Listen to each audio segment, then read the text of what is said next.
చెప్పండి. శారదా, మీరందరూ నిశ్చితార్థానికి బయలుదేరి వస్తున్నట్టున్నారు. అదేంటండి అలా అడుగుతున్నారు? శరశ్చంద్ర గారు తమంతట తాము భూమితో కబురు పంపిస్తే రాకుండా ఎలా ఉంటాం? నాకెందుకో మీరిక్కడికి రాకపోతేనే బెటర్ అనిపిస్తుంది. మీకేమైనా పిచ్చి పట్టిందా?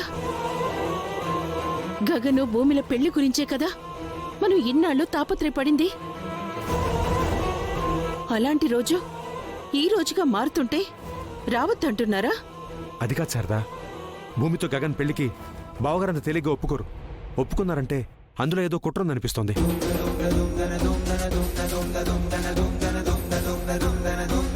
నీ కొడుకుతో భూమి పెళ్లి జరగాలి అంటే కేపీకి నువ్వు విడాకులివ్వాలి.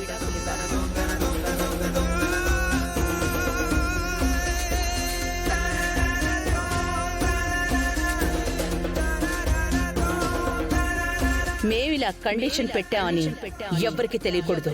తెలిసిందో పెళ్లి ఆగిపోతుంది.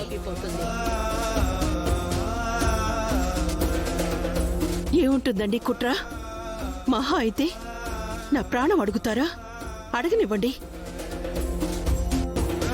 గగను భూమి కలవటం కోసం నేను ఆనందంగా వదిలేస్తాను.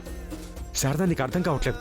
ప్రాణాలు తీసైనా సరే గగన్ భూమిని దూరం చేయాలనుకుంటారు తప్ప దగ్గర చేసే మనుషులు కాదు వీళ్ళు. గగన్ భూమి కలవాలి, కానీ ఇలా కాదు. ఇలాగే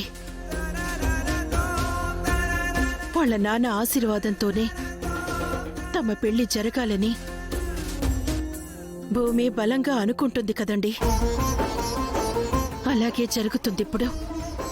శరశ్చంద్ర గారు మమ్మల్ని మోసం చేస్తారేమో కానీ తన కన్న కూతుర్ని మోసం చేయలేరు కదా. అది కాదు శారదా, నేను చెప్పేది కొంచెం నువ్వు ముందు ఇంకేం చెప్పకండి.